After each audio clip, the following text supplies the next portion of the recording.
Welcome back to today's podcast. I'm your host, Audra Starkey. In today's episode, I chat with Dr Sara Pugh, who is a former biochemist turned holistic health expert, about the overlooked but powerful role of light and water in our health. We dive into how light affects our biology, particularly its impact on hormones like leptin, which controls appetite and metabolism. And Sara explains why morning sunlight is essential for setting our body's natural rhythms, super important for those of you who work shift work, and why too much artificial blue light from screens and indoor lighting can throw everything out of whack. From there, we explore the science of exclusion zone water, a structured form of water in our body that helps with detoxification, circulation, and organ function. And Sara explains how grounding, eating seasonally, and simple lifestyle changes can optimize our body's natural ability to heal and thrive. And of course, we also talk about or touch on things like meal timing, metabolism, and the power of mindset, because health isn't just about what you eat, but when you eat and how you think. This conversation is jam-packed with practical, low-cost ways to support your health using natural tools already available to us through Mother Nature. I really hope you enjoy the episode. Alrighty, welcome everyone, and welcome Sara. It's lovely to have you join us today on the podcast. Oh no, I've been excited about this for ages. We just weren't able to arrange a time because I was either in the US, which is terrible for Australian time, and now we've managed to get together. So I'm really looking forward to this. Yeah, me too. I think it's taken us about 6 months when I went back to our original contact. So yeah, we've kind of been going back and forth, and obviously different time zones. It's morning for you and night for me, hence my little blue light blocking glasses on. But yeah, this conversation is going to be a treat, and yeah, I'm very grateful for your time. So I guess just to launch straight into the conversation, can you share a little bit about your background, Sara? I mean, how you, I guess, are doing what you're doing now, and what you did previously, because I do know that you do have a little bit of a shift working background. Oh yeah, so I started off being a biochemist. So when you work in a lab, the experiments don't just do things 9 to 5. You have to go in early to fiddle about with cells, or you need to go in at night and switch stuff off. And also the mindset around working in science, it's meant to be 9 till 5, but it's basically a giant competition, and people will just work and work and work to get ahead of each other. So and again, it's inside a lot because we work in a lab, and back then I didn't know anything about artificial light or electropollution or anything like that. So I did that for 13 years, and I've worked on a variety of things ranging from heart cells and statins, a project on protein folding which relates to Alzheimer's and Parkinson's and things like that. Then I've worked on plants, and I've pretty much worked with everything within reason. I've done microscopy, so I have a reasonably good understanding of science. It's probably moved on a bit now, because after that I left and became a Pilates teacher because I just couldn't deal with the science anymore. It was around being pushed into publishing things about statins. This was in 2008, and I knew full well that cholesterol wasn't the enemy, but by then I started to get a picture of how funding worked, and it was who you knew, not what you knew, and there were certain projects trending. And it's just sort of a lesson to just be a bit careful about not thinking that scientific research is the gospel either, and to always read things carefully about who funded this or what's the motive.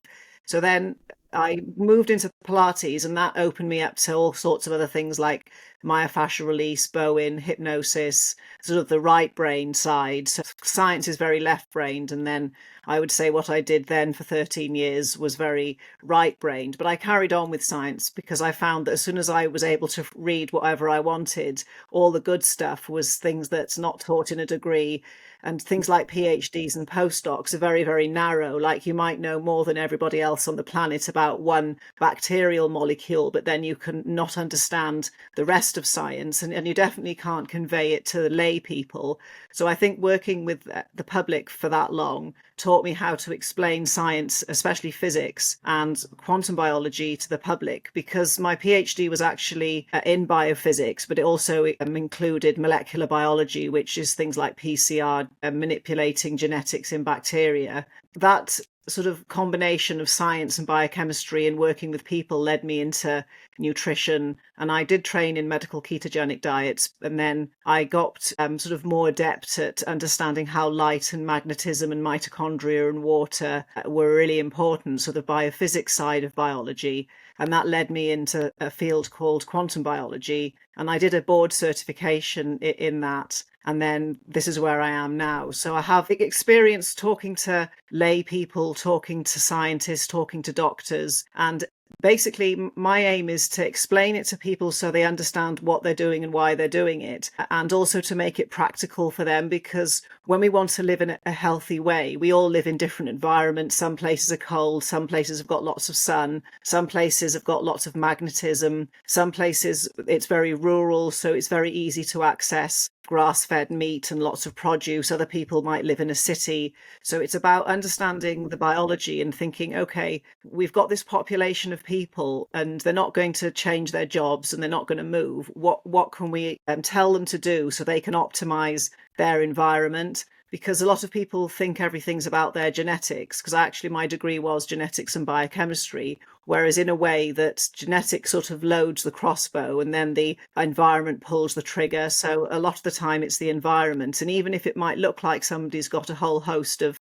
interesting genetics, sometimes it's being able to manipulate the environment so that they can stay healthy. And then again, regarding light, a lot of people don't understand how important light is for driving processes in biology, because biophysics that I did, it was using microscopy and dyes and fluorescence. So I do have an understanding of light on a physics level. So then I was able to transfer it now to explain to people about sunrises, vitamin D, blocking blue light, red light panels, all sorts of other things like hot and cold also influence our bodies and our mitochondria at a sort of biophysical level. And that's where I'm at. Yeah, wow. You've certainly done almost like a bit of a 180-degree spin by the sounds of it, with your career, from going to the mainstream medicine more to a holistic approach. And I love that you're talking about the light, which I'm going to dive in with your question in a second, Sarah. But before we get to that, would you mind just sharing a little bit how, in hindsight now, looking back, how your role working as a scientist in a laboratory setting, how did that affect your health? Because, as you said, you weren't working 9 to 5. No, a lot of the time we don't know what we don't know. So I just thought that I was depressed or stressed or anxious because of my work. But the benefit I had, I always cycled to work. So even though I didn't really understand about proper light then, I always had plenty of outdoor time. And also, luckily, when I worked there, I was on a university campus and I had to go out a lot. And we opened windows and things like that. But I think when it came to sitting around in artificial light all day, and then scientists, a bit like other shift workers, we've got cafes and vending machines. Not that I used them, but my colleagues did. And then when it came to food, I used to think things like chicken and broccoli was like really healthy. I didn't understand about proper nutrition. I mean, I understood never to eat processed foods, the basics, but I think with a lot of people, you think you're being healthy and then you're actually depriving yourself of nutrients. And I didn't understand about local and seasonal produce. Like I used to eat pineapples and mangoes and things like that, thinking it was healthy. So I think what it was with mental health, and then again working in a lab, it's very much sort of shoulders and back, because you've got to bend over and fiddle with experiments, and you've got to sit on a microscope hunched over. So it's sort of people who are hairdressers or dentists also are going to get that kind of hunched over, or somebody, we had to process lots of things on the computer. So people who work shift works that's got lots of moving numbers around in boxes on computers that are probably not set up properly for them. That's definitely a problem for shift work. And also I think it's like the inconsistency of it, that I wouldn't think twice about going back to work thinking, oh no, I've forgotten to turn this off, or I need to do that. I'll just go back, even if it was like 12 o'clock at night. And I think sometimes with people and shift work, you've also got all of the overtime, or somebody's sick and you have to unexpectedly do 2 shifts. Same with science. Sometimes people would say, oh, can you do my cells? Or I've got a baby, I need to go home. Can you take my dialysis bag off? So it's one of these things that it's it wasn't regular timing. And sometimes in certain jobs like science, unfortunately, biology doesn't believe in weekends. So you can't just plan everything to work in a week. Sometimes you have to disturb your weekend, which is again the same for shift workers, that everybody else gets a weekend, whereas they may not. And they can sort of miss out on times where they could spend outside, be with a family, do something in nature.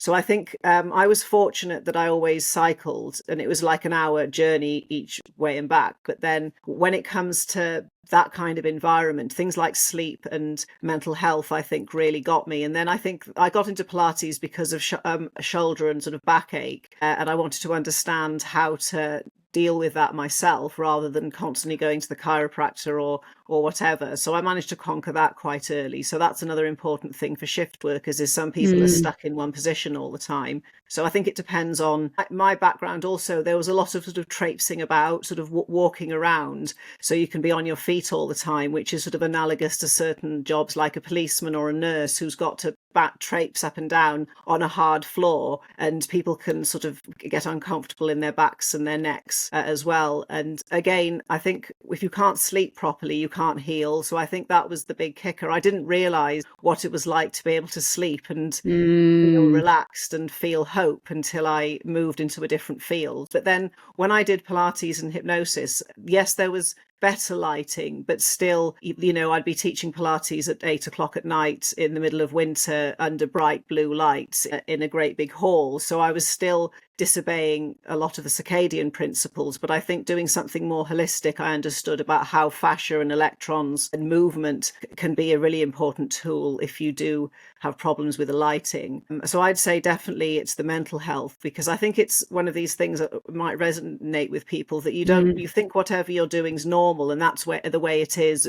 People will say it's aging, or my mother always had depression, or they just think they're stuck like that and they just have to put up with it. Whereas there's actually ways in which you can learn how to manipulate or manage lighting so that you can have a better advantage with light signals, because they're obviously important for making neurotransmitters, thyroid, which we'll probably get into later. Yeah, well, actually, while we're on that topic, we may use it as a segue, Sarah, and I'm glad that you have brought it up, because a lot of shift workers do suffer from the mental and emotional toll that it takes from disruption. And, a lot of us, we can get all different types of testing done, but getting back into that basic fundamentals of light therapy or light medicine, which is quite new terminology probably to quite a lot of our listeners. Can you share with us a little bit more about, the mechanisms in that regard? Like, how does light actually affect our hormones? Okay, so just to sort of go back to basics,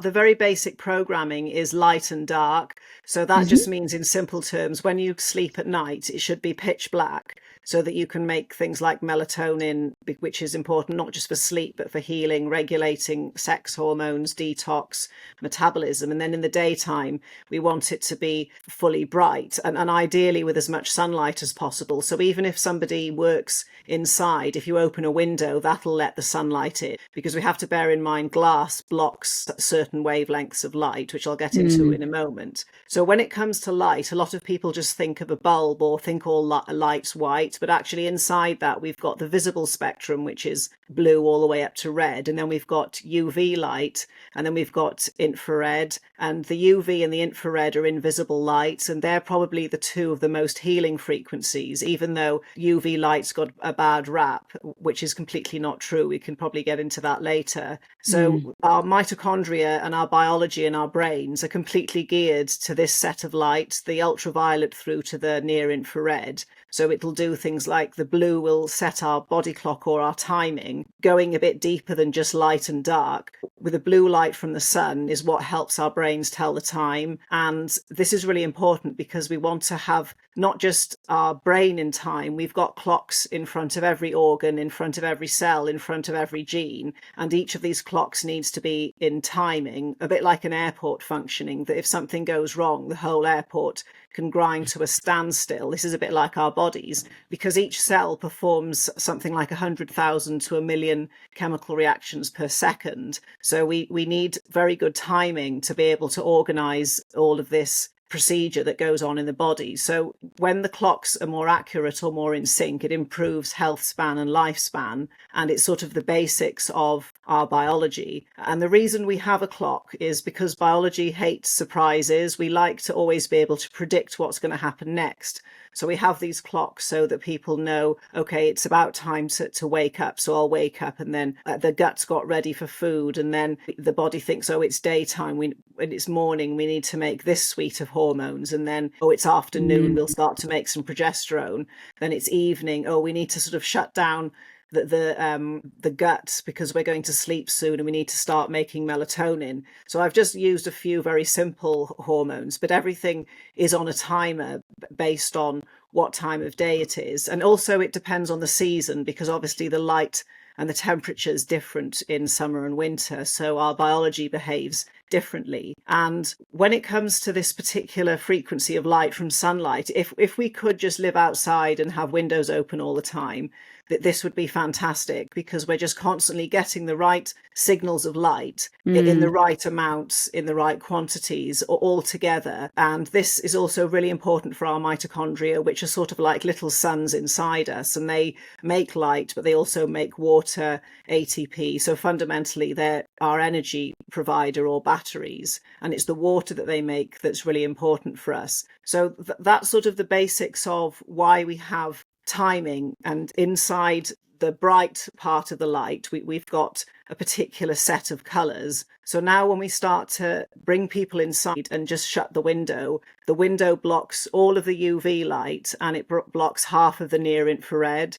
And the UV light's really important for making dopamine, serotonin, nitric oxide. So nitric oxide's very important for blood vessel dilation, immune system. Then it helps to make thyroid, endocannabinoids, enkephalins. So enkephalins and endorphins are painkillers and feel-good chemicals. So we are designed to be addicted to the sun, and it's also a way to open our biological pharmacy. Then the near infrared light's really important because it penetrates very deeply, and it helps our mitochondria to be able to produce melatonin in the daytime for themselves. So not for sleeping, but for themselves to repair. So they can constantly repair themselves in the day and at night. And then near infrared and red light has lots of other helpful healing benefits. So people might have heard of red light panels and things like that, whereas the sun actually produces the best red light, because the important thing about the sun is it's got 10 to the 36 different possible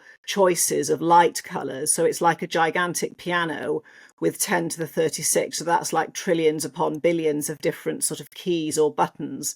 So that's how the sun basically programs our biology. And then our biology can make a wide variety of light inside us to carry on with this signalling. So that's why light offers, first of all, it's very quick. It travels at the speed of light. And also the way our bodies work, it's something called non-linear optics. That means a little bit of signal on our skin or our eyes can produce a great big signal inside the body, so it propagates. So this is good news for people who can't get outside enough, because if you can get the light from the sun without glass or glasses in the way on your skin and your eyes, this non-linear optics means a little bit of, they say 2 minutes of UV light, if people can open the window or sneak out for 2 minutes, is going to be able to create a very big signal inside the body.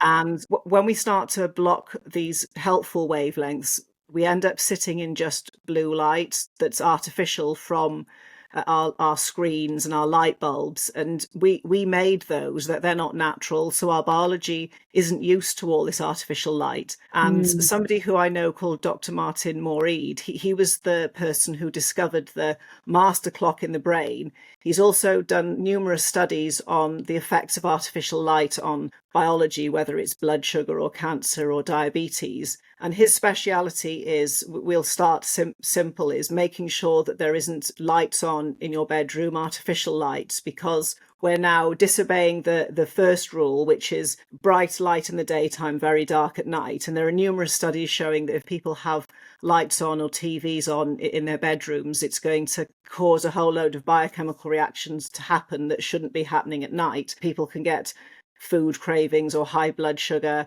stress, anxiety. And then if we move that into the daytime, like I said before, opening the window can let all of the light in that's got all of the colours, and it can sort of dilute some of the blue light or the artificial light that's coming from the lights above people, like LEDs or fluorescents or from screens. Because the problem with the artificial blue light, it's just a very small segment of blue, something like 435 nanometers to 470. So it's tiny, whereas the sun provides this gigantic piano worth of signals.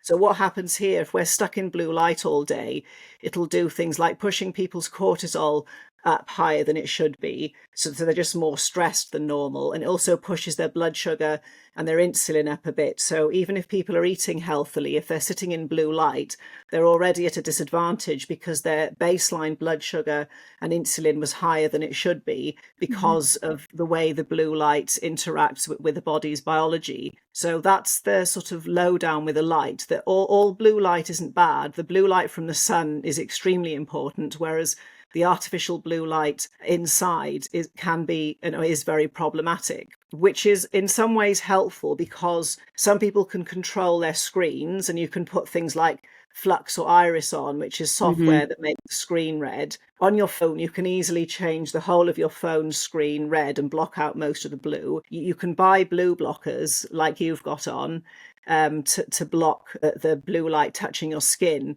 because the way in which light works, we've got photoreceptors all over our skin and loads of them in our eyes, and they're very sensitive because the body wants to grab as much light as possible. So that's sort of one approach to block the blue light. The other thing is, I don't have blue light in this room, but if I have to go in a supermarket, I'll wear sort of a hoodie with sleeves to stop the very bright supermarket light getting on my skin, because the skin signals as well. So regarding being inside, there's mounting evidence about the artificial light, and people can do things like bringing a little ultraviolet light. I've got like a little portable, this is a fly zapper, but it's ultraviolet light, and it's completely, nobody'd even ask what it is. They'd think, oh, that's a purple lamp. So I can bring some UV light inside if I was stuck, say, on a train. And then the same with the near infrared. You can get incandescent bulbs, or you can get little red light boxes that can emit near infrared. So if people can't open the window, you can bring some of the helpful wavelengths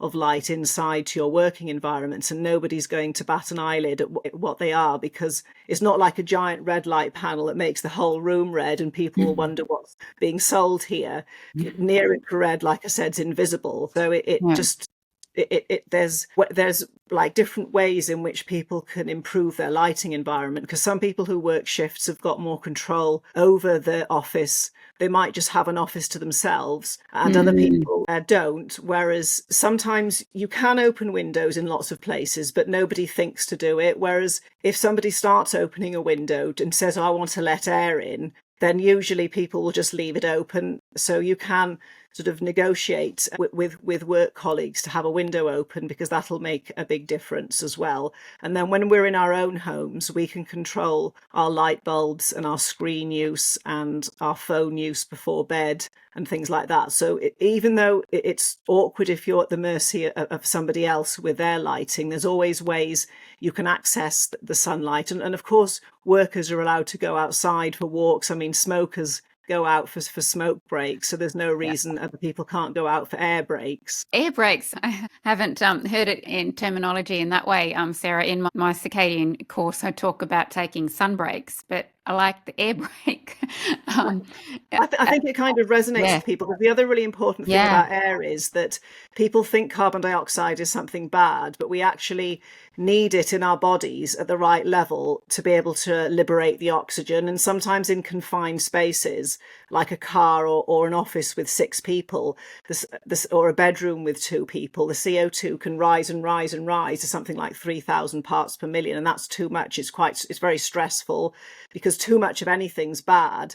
Whereas sometimes the whole idea of letting air in, people are more okay with the idea of air than if you say sun sometimes, because again, in Australia, there's a great big slip, slap, slop policy, and the sun's evil and we must block it. Whereas the whole idea of letting air in, people tend to be, oh, that's a really good idea. Let's let some air in. So there's also the CO2, because we're meant to, this is a whole other topic about people and their breathing. And again, oxygen's really important important for circadian biology and mitochondria because we use that to make water. Whereas sometimes being confined in an office, it's because the CO2 is built up too much. That's why people are getting agitated and feeling stressed. And it's not the work, it's the lack of air. But obviously it's the light as well. But sometimes it's other sort of physical factors as well. Interesting. Yeah. Really interesting, Sarah. And it certainly, I love that you are just putting some little micro habit changes that people can actually do. It's about doing what we humanly can, because as many I think of people also though in call centres and so forth that are stuck indoors under those artificial lights. But there are little things that they can do by bringing in, as you said, those. Actually, I spoke to a gentleman just recently, a podcast that's about to air. He has a similar light that you just showed before, a little light box thing. It's called a loop. Same kind of concept, just to put it on the desk to give that impression that it's sunlight, which of course it's not, but it's certainly something that is better than nothing. And with regards to our mental health, it kind of shakes my head sometimes when I think of when people go for sessions with different types of mental health practitioners. Why don't they do it outside? Like, why is it always indoors? I think that would be a great place to start. But anyway, so also the big thing that I wanted to, I guess, really focus on, Sarah, is a lot of people, because of the circadian and ongoing sleep disruption, they are prone to different types of metabolic dysfunction, particularly weight gain and type 2 diabetes. Unfortunately, it is a reality of the situation for shift workers. And there's so much focus on food and nutrition. And yes, I think we can both agree it does play a part. But I would love to hear your spin and take on how the light and metabolic disease connection.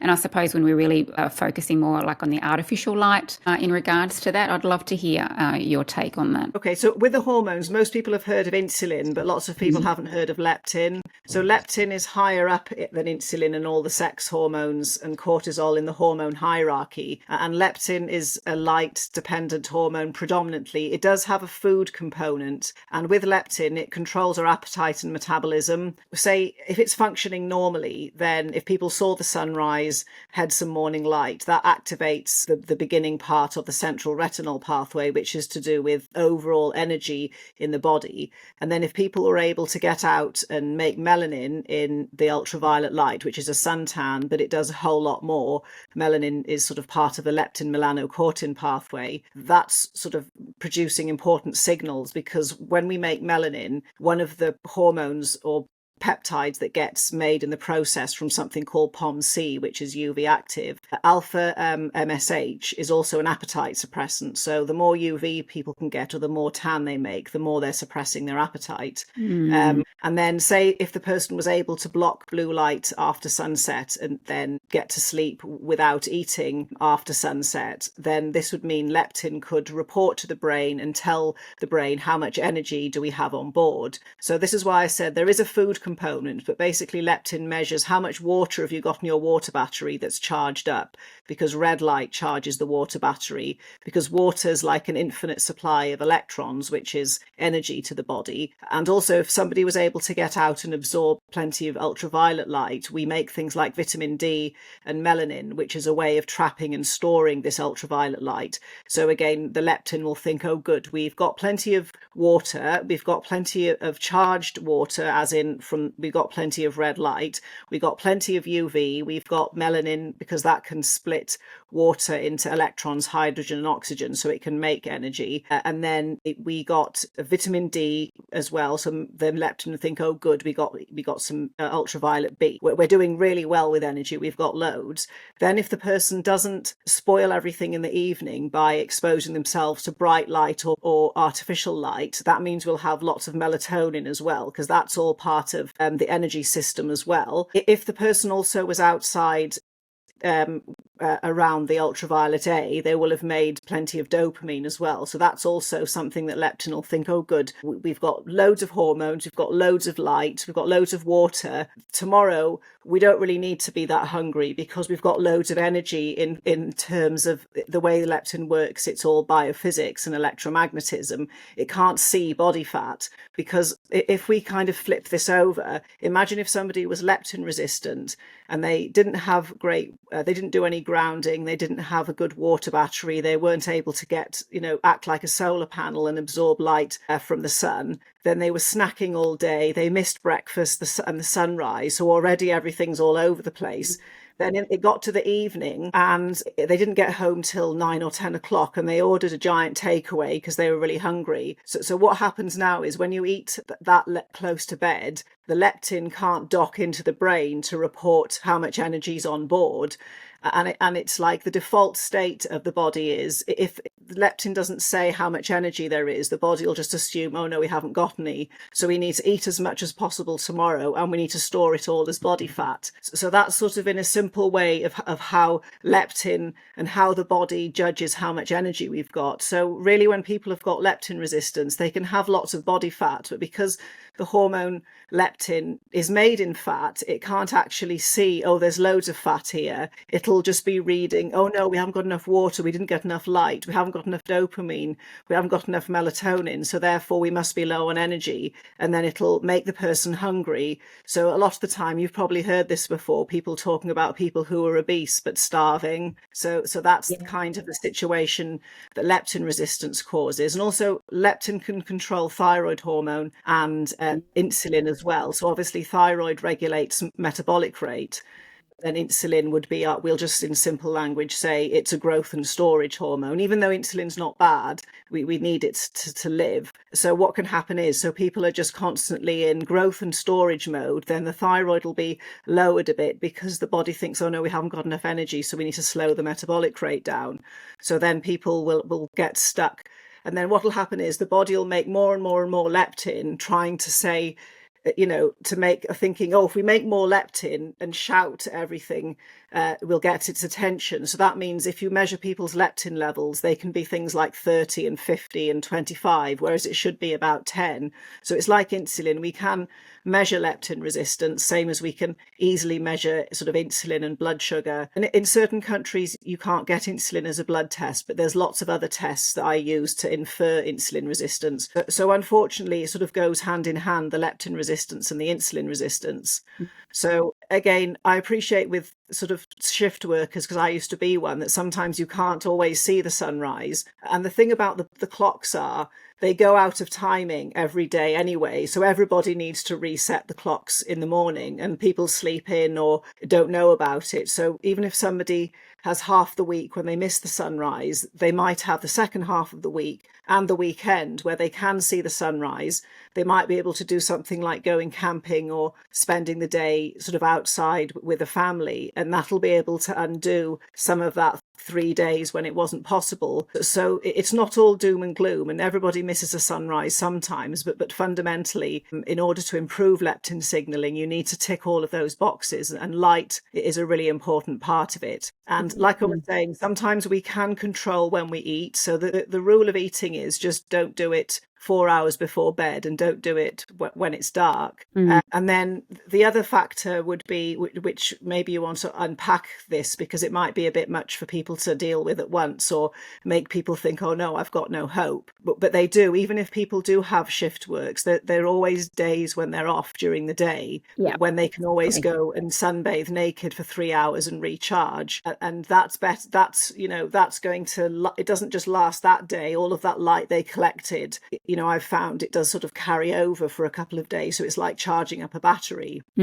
Yeah, absolutely. And I think that what you've kind of basically reinforced with what you're saying, Sarah, is that our circadian biology is everything, and we can fight against it as much as we can, which we do when we work shift work, but we can never beat it. So we need to work with it as much as we can. And knowing when you're talking all about those hormones in regards to things like leptin and insulin, they too quite remarkably have their own circadian timing system. Isn't that's correct? And we can't change it. Yes, exactly. They're all on a timer as well. And it's Mm, all about, when it comes to the clocks, it's all about, in terms of physics, that the more chaos or entropy you've got in a system, the less mm, energy it has. So you don't need mm, to understand quantum physics to get this idea that if something's all chaotic like this, it's very hard to sort of drill the biology down and make it be efficient.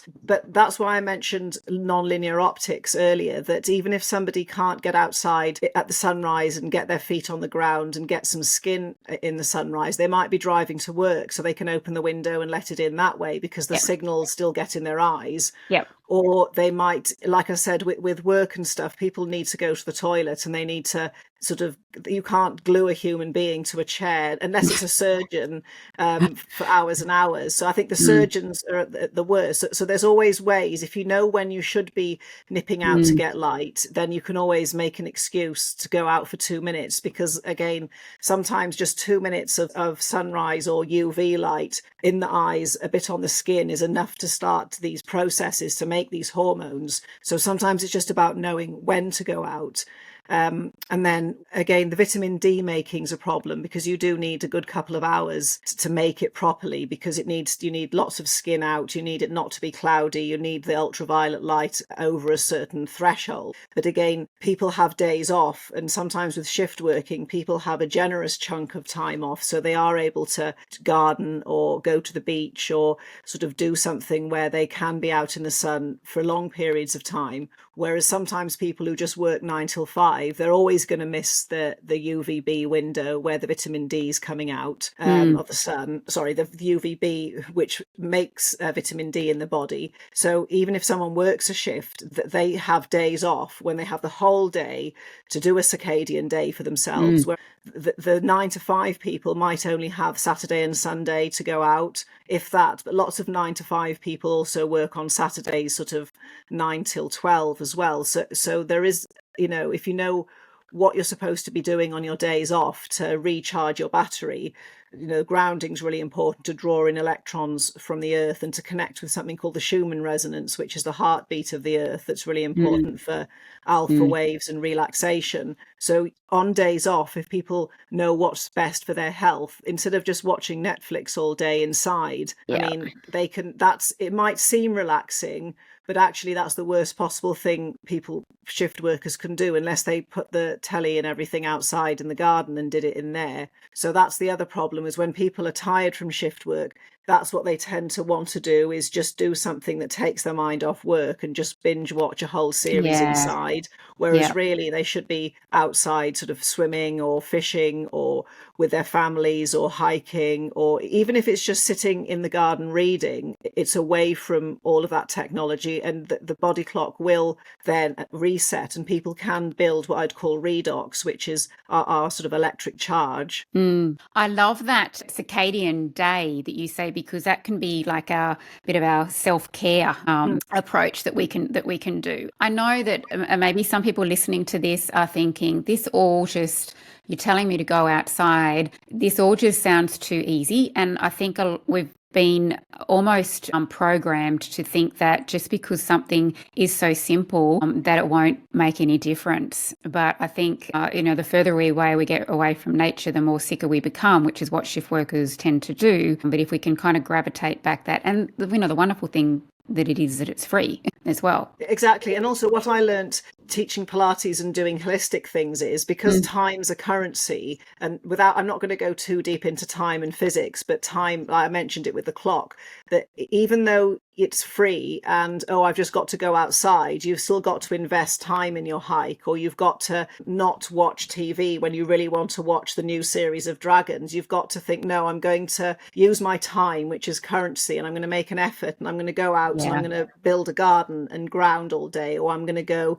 and swim in the sea or a lake. So there is the time. You've got to invest time, especially if you want to make vitamin D. And when it's a day off, and how people say, how long should I spend out in the sunrise or the UV in the morning? Well, the sicker or worse somebody is, the longer they need to be.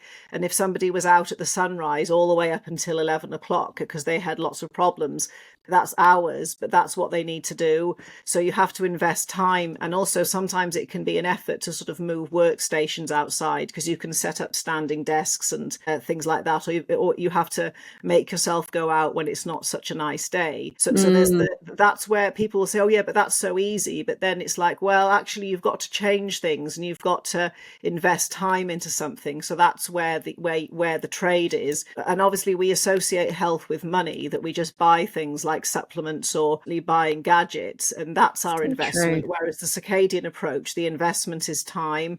But you're completely correct that it's not as complicated as people might think, and it's free, which is really important as well for sort of people on a budget. Yeah, I definitely think we're so overcomplicating our health, and I think I love the great suggestions that you're putting forward, Sarah. And I think when you do have those days when you look at your roster and you go, oh my God, like Tuesday and Wednesday is going to be horrendous, don't stress about it. Just go along with it and do the best that you can. And then have your self-care circadian days, which is what you've just mentioned. Something that also I wanted to touch on, which you've already mentioned a little bit about, is about the water. Because we've also been, there's a bit of a narrative out there that we should be drinking around 8 glasses of water a day. Now, you've mentioned about how our mitochondria produces water. Does this kind of squash that entire narrative? Because I always wondered, well, who made that up? Like, where did it really come from? It's a bit like the 10,000 steps a day that came from a Japanese advert in the 1950s for a pedometer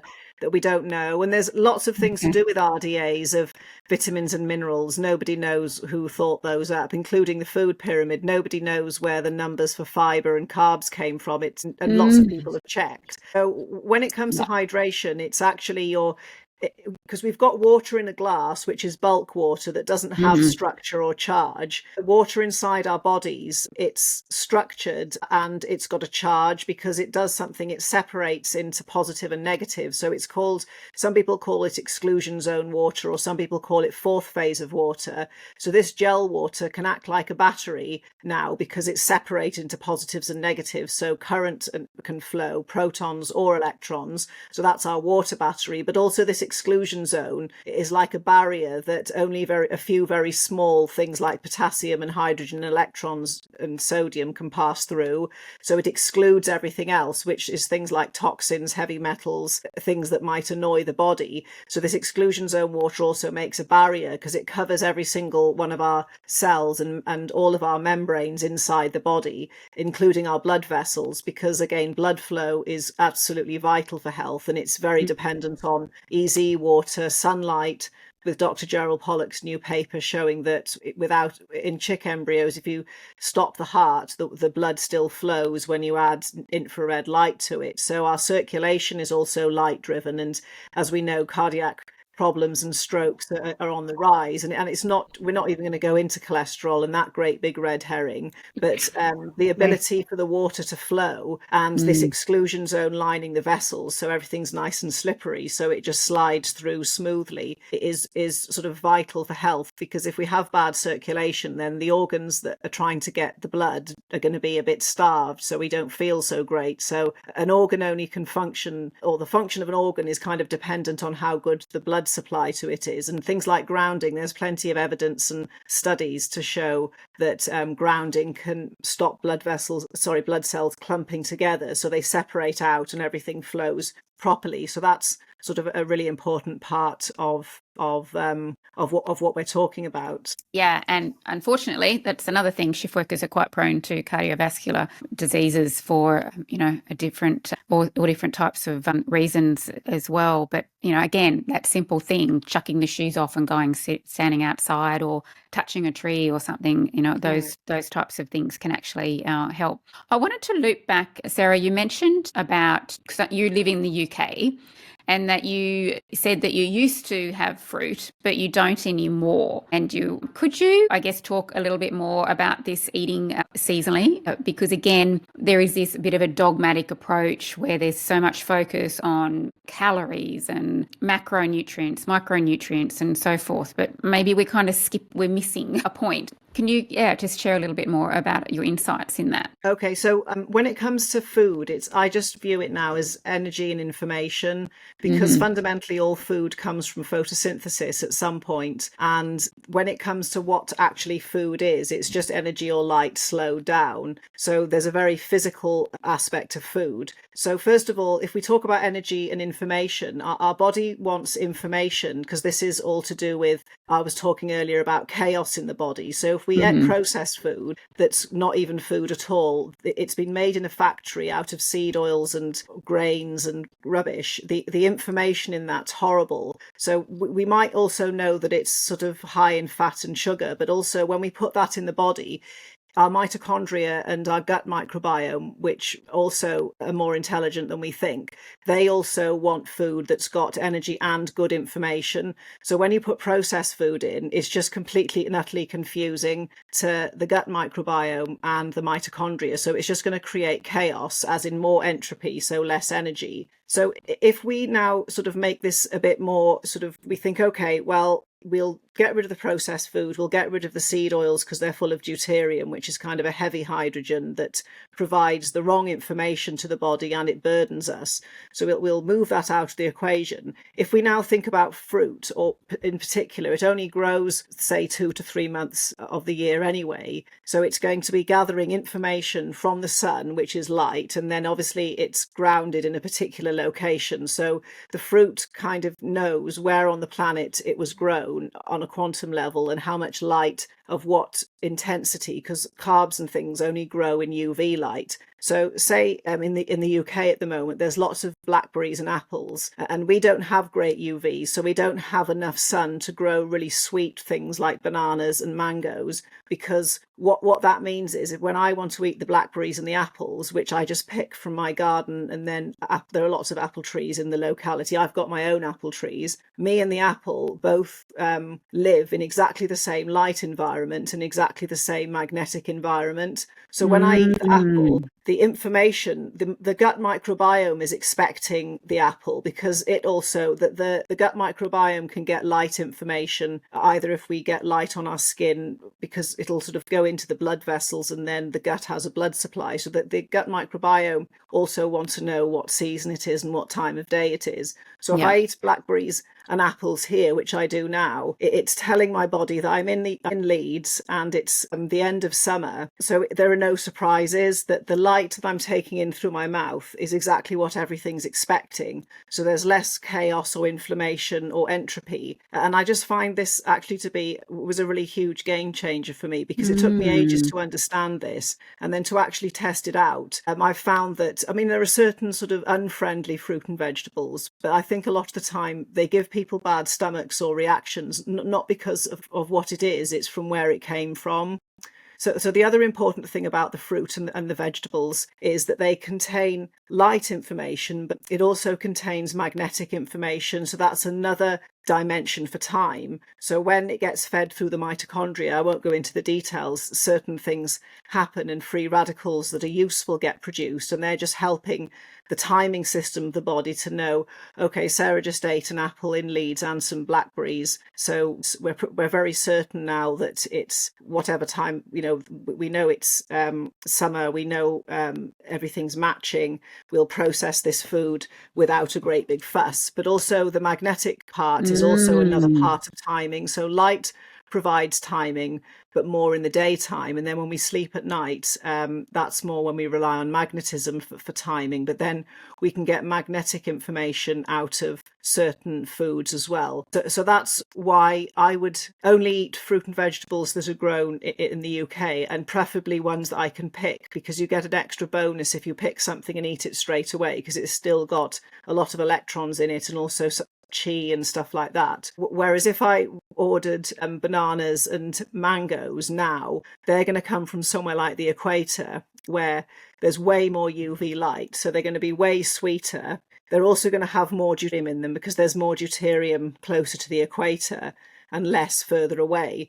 So I'm basically eating a fruit that's really high in sugar that I haven't got enough sunlight to be able to help my body process that. And it's going to be a huge amount of deuterium, which where I live in the UK, I haven't got the capacity to be able to deplete that properly. So the banana and the mango, me eating them in the UK, even though technically the mango might have lots of carotenoids and vitamin C in it, the amount of confusion it's going to cause in my body and the inflammation, I don't think it's worth it. And actually, really interestingly, my neighbour's a dentist, and he was telling me that the worst possible thing for tooth decay are bananas. But I think it's just people in the UK eating an extremely sweet fruit that's completely alien to us and our mouth microbiome. That's what the cause is, because I'm sure people who eat bananas where they grow at the equator, I know when they study tribes and things, who eat bananas and fruit, they tend to have perfect teeth. So I think it's one of these sort of emerging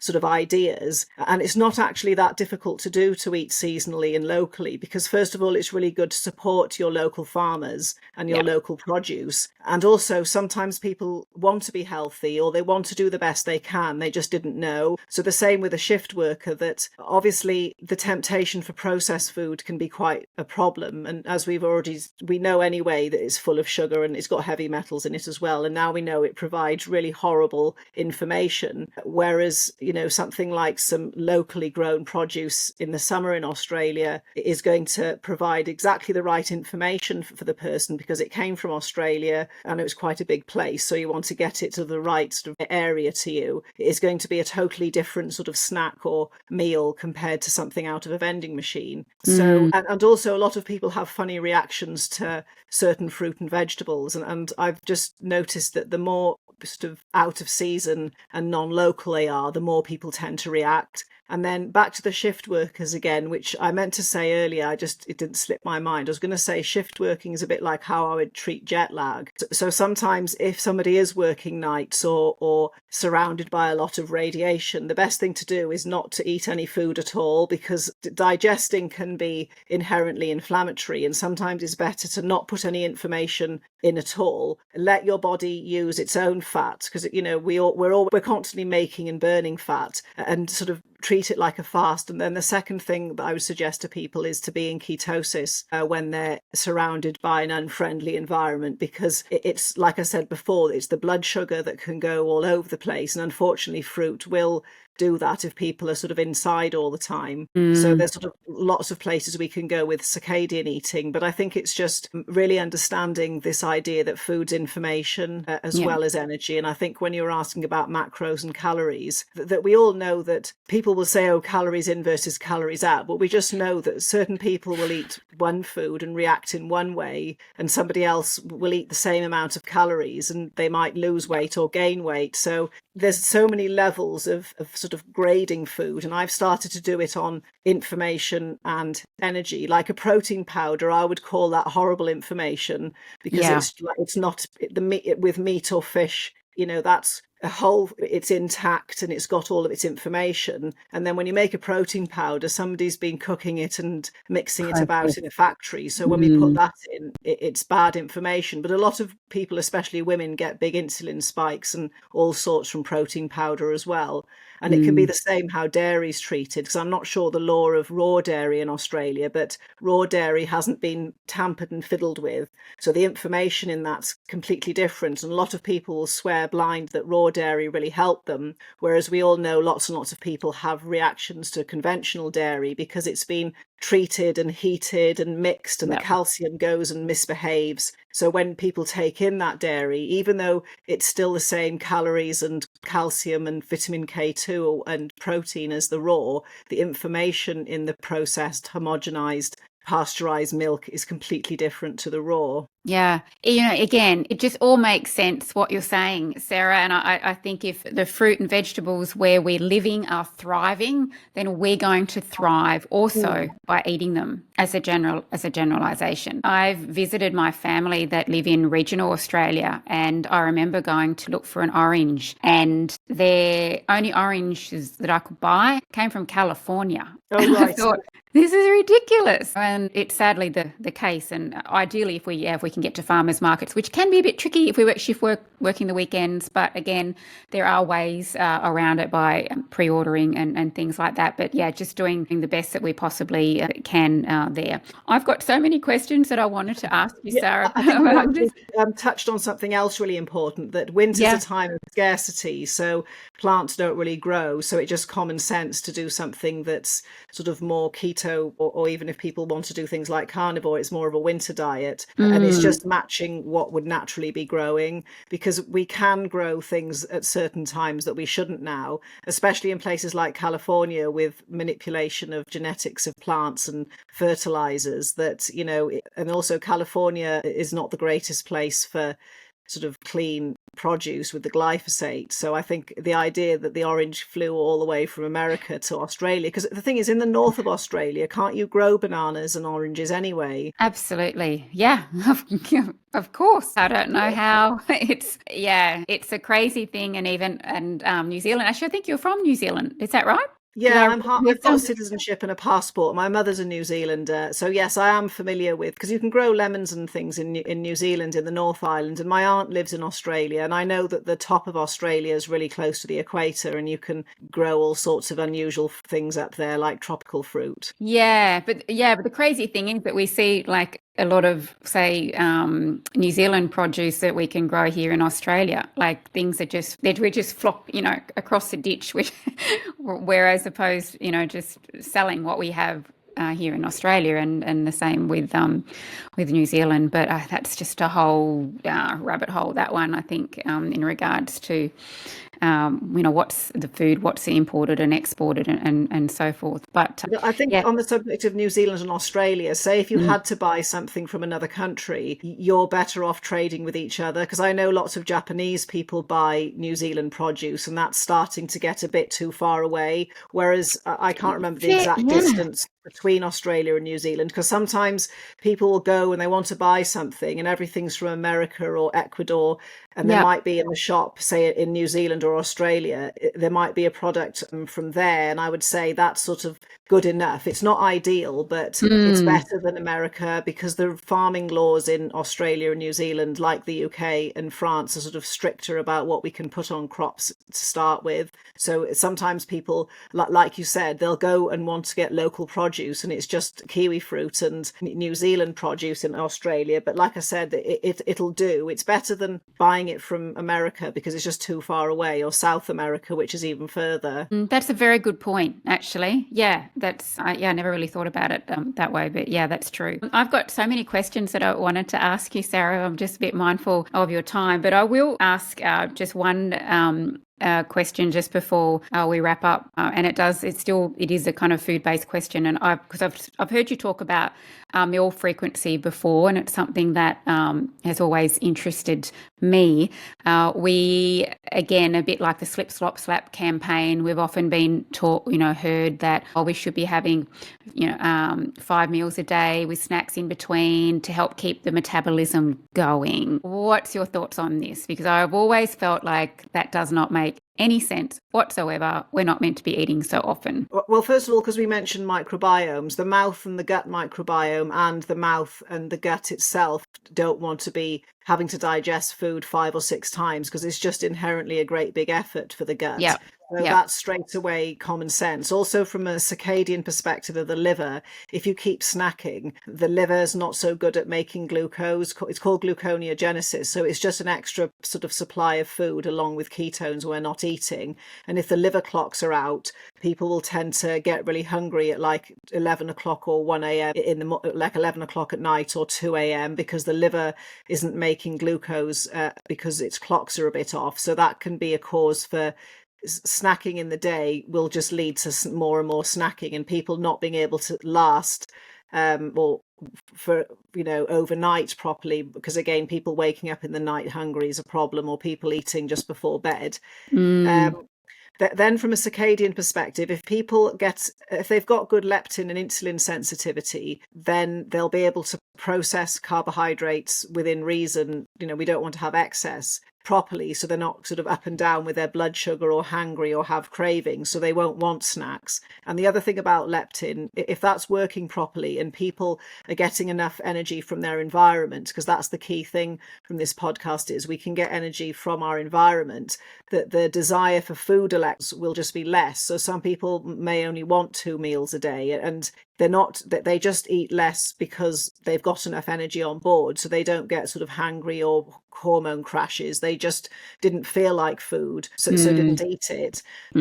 So this idea of 5 or 6 meals a day is just ridiculous. And also, if people have got good leptin sensitivity and good hormones and everything's balanced, doing fasting is completely okay, even sort of 3 to 5 days, because I think after 5 days it's the laws of diminishing returns. Whereas if people have got sort of leptin problems and their body thinks they have hardly any energy and they try and fast, it'll just feel horrible. They'll just be stressed all the time. So it's kind of definitely a one size fits all. But like I was saying, if somebody can charge up their solar panel on their days off, I'm just going back to the shift workers again, do plenty of grounding, swim outside, because that's the ultimate grounding experience, sort of stay away from the tech and the Netflix, then when they want to go back and do their shift work, they're all charged up with energy from the environment. So they might find it much easier to, say, fast during their shift if it's something where they're just locked in a room and they can't really move about in blue light. If they're fasting, it's sort of any food they eat is going to be sort of not processed as well as it could, and then eat when they're back home again. That's one way to do it. Or if people stuck to something like a sort of a keto diet, if they really wanted some sort of small meals, because shifts, I'm not sure the law of how long they can be, because sometimes certain countries it's 12 hours and other countries it's 8 or 10. So it's not difficult to not eat for 12 hours. And it's like, if I ever travel, I always fly fasted, because flying in an airplane is even worse than shifts or night shifts. So I'd always fast for about 48 hours before I go, during the flight and at the other end.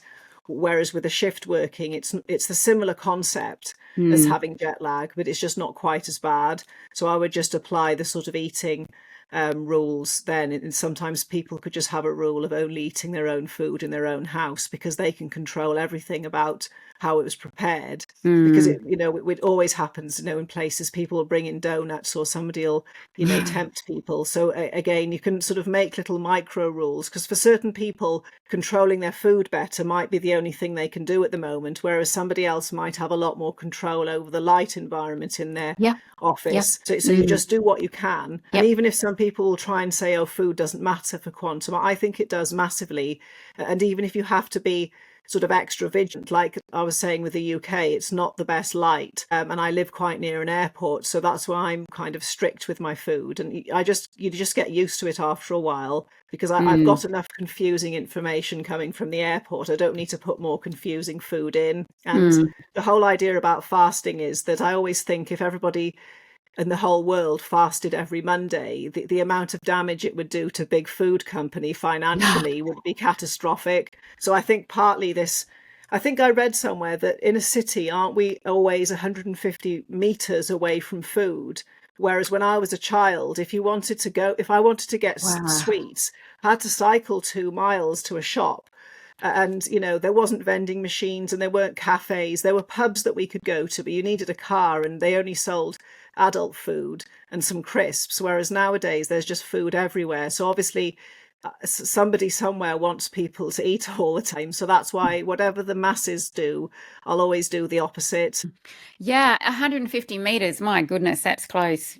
But I like your idea of having like a fasting day, if it helps to shut down some of these processed food companies that certainly aren't doing any good things for the health and well-being of humanity.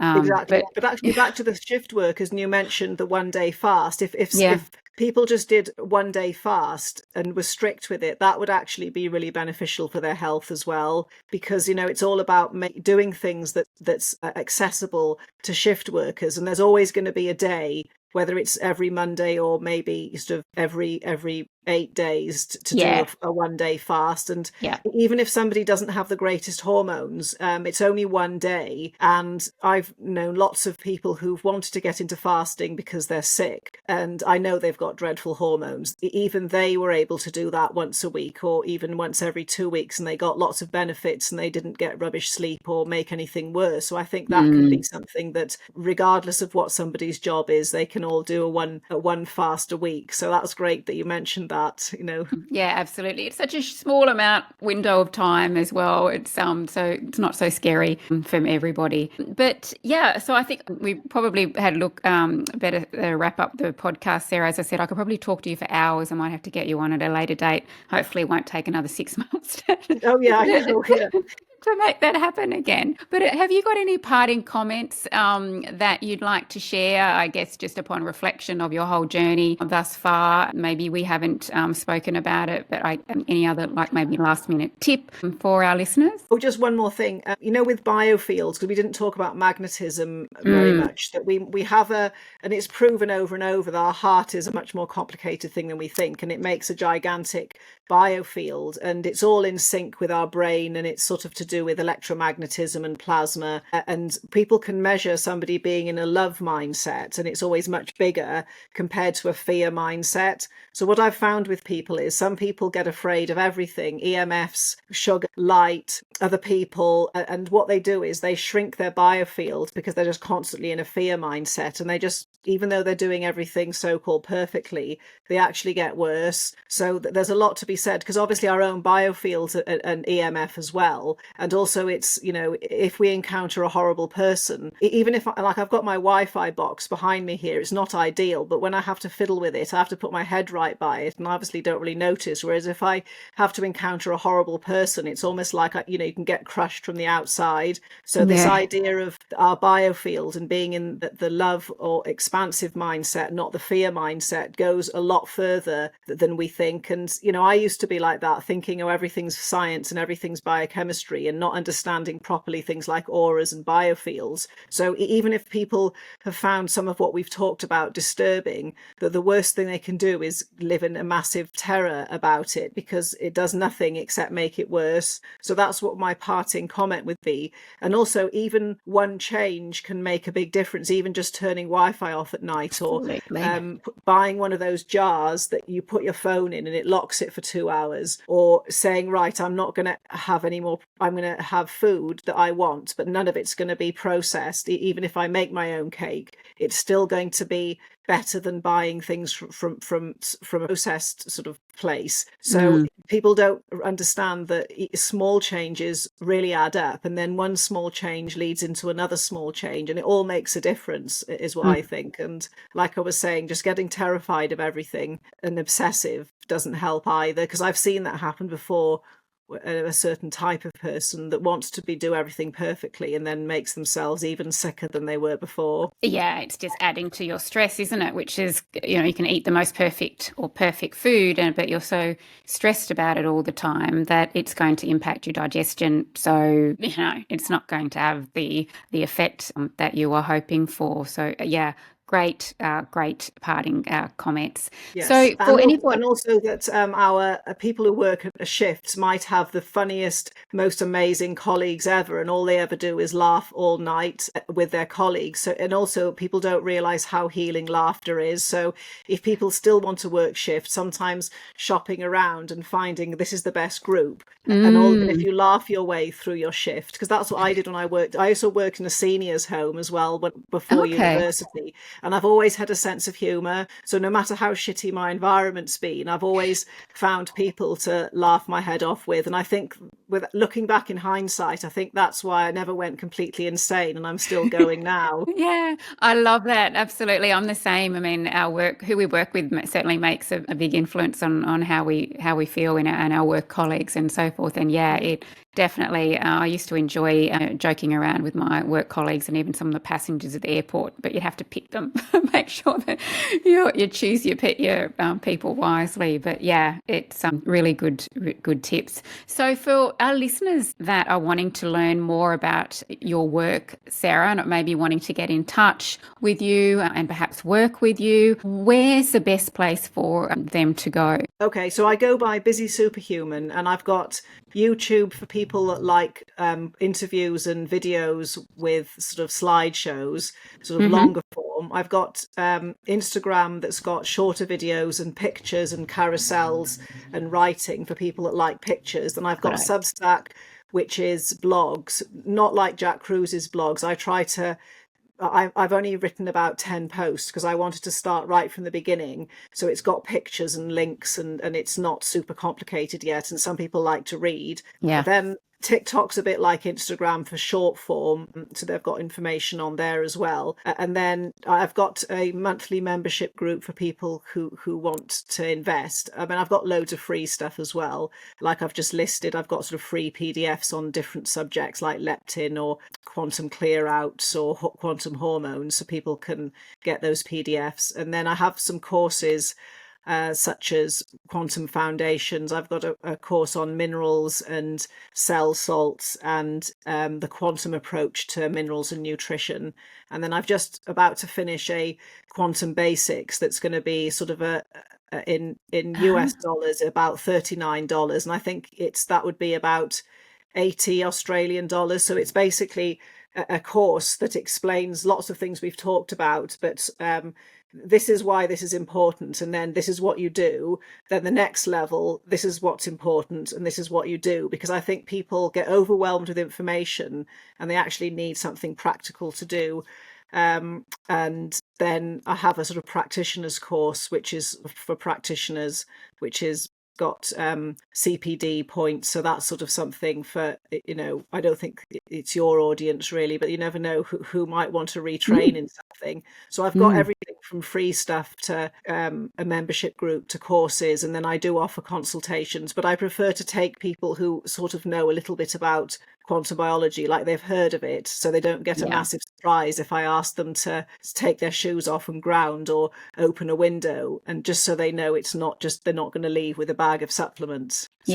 Great. And that's really refreshing, because I think we're very much from a diagnosed, prescribed, even in the allopathic field, but also in the natural health field, has very much gone down that path. So I think I think a lot of people are starting to get to gravitate to that more different approach, because they've spent quite a lot of money on testing and supplements and stuff. So I love that you do have that big holistic approach, bigger bird's eye view of everything. So that reminds me, because I actually can read a lot of labs and HTMA tests, and sometimes people have got all these tests and nobody's interpreted them for them. So that's what I do. I can read through labs. A lot of it I can apply a quantum lens, because if someone's got blood sugar and triglycerides all over the place, it's not necessarily food. And then some people have got iron and copper all over the place, which again is something that iron labs are read terribly. Then HTMA test, hair tissue mineral analysis. A lot of people get one and think, what the hell is this, when it comes back? So there are people who've got data, but they've got nobody to read it for them. So that's definitely something that I do, because I do think testing's important. But I have over the years sort of made sure it's stuff that I can interpret, and there's an action plan, because people can rush off and get these wild tests that are like 3,000 or 4,000 Australian dollars, and then nobody can interpret them. And sometimes it's looking at a million different toxins in the person and it doesn't show anything. So that's the other thing that I offer. I mean, I know testing is a bit more difficult to get in Australia because there are certain key tests, but I know you can easily get hair tissue mineral analysis. So that's another thing that I do, because some of the supplements can be useful, but then sometimes people have been on a supplement for like 20 years and they've just like got a massive like overload of whatever that supplement or mineral is, and it's all out of balance. So I'm not with supplements. I think it's a lot more sort of strategic, and we don't need 80% of them, but some can be really useful, and people miss really important things. And I think I have noticed over the years that there is a big shortage of people who can read labs and look at, sort of say to people, okay, all of those 20 tests you bought were useless. Just bring me the bloods and bring me the HTMA, and I'll be able to help you move forwards. Because I think there are populations of people that love getting tests. I get them, and then nobody seems to tell them what to do about the problems, and they just get more tests and more confused. Yeah, and just focusing on the important ones, and then not just being able to interpret it, giving some really useful, practical recommendations that's going to start to help shift the dial in regards to improving health outcomes. So, yeah. Yeah, exactly. And also, I tend to look at trends. Even if somebody's got 8 years worth of labs, I sometimes look, is something going up or is something going down? Because Yeah. sometimes when people, it's the same in the UK. I don't use my doctor for tests. I just do them all myself. The doctor will look at the results right now and think, oh, that looks okay. But they don't look to see what was going on 3 years ago. So I always think even old blood tests aren't useless, because I can see trends. And even old HTMs can be really helpful, because HTMAs are really interesting because they report on people's hormones and their emotional status. And sometimes, you can ask the person, oh my goodness, what was actually going on in your life when you took this HTMA test? And they're like, oh yeah, I lost my job, I had a divorce. How did you know? So, sometimes there's more to be got out of HTMAs, because people think it's just looking for heavy metals, and it isn't at all. It's actually very, very good analysis. It's just difficult to interpret. And I'm at the moment doing a project with somebody called Dr. Rick Malta, where we're collecting HTMAs and we want to lay a quantum lens over it. So we want people, there's a few other blood tests that we would want that relate to sunlight, things like vitamin D, leptin, blood sugar, HDL. And then we're trying to add a new way of interpreting HTMAs, and then new solutions for people who've had a hair tissue mineral analysis. They were given a load of supplements and it didn't work because the problem wasn't to do with supplements. Whereas in a HTMA, you can see people's sort of blood sugar sort of status, their sort of mental function, and you can think, okay, maybe if we laid some quantum practices in instead of the usual way, which was just food and supplements, which can only take you so far, we might be able to get even more out of HTMAs than because they are a very accurate test, very useful. So if anybody's listening and wanted to participate in the study, then they're very welcome. Great. Terrific. I love your big picture mindset, Sarah, because I think that's we've become such a myopic reductionist, or living in this paradigm when it regards to our health. We're not, so many medical people aren't taught how the body is all connected. All the systems connect with one another. They don't work in isolation, and for you to be able to take a step back and go, okay, let's analyze this. What's the big thing that's going on? And here's a great simple step to get started. So I'll definitely make sure all of those things are in the show notes. And I would just like to say a huge thank you so much for sharing some of your time. So we know that it's been a little bit of a tag team night and day and across the distance, but I'm so appreciative that we've been able to connect. And as I said, I've got more questions that I'd love to ask you, but perhaps later down the track we can address those, and I'm sure that our listeners have got a lot of value from our conversation. No, I'm really delighted to have done this podcast with you, and thanks for the opportunity. Yeah, terrific. Well, I hope those planes don't cause you too much distress. Yes. All right. Thanks so much, Sarah. And thank you so much, everyone, for listening. Until next time, we'll talk to you then.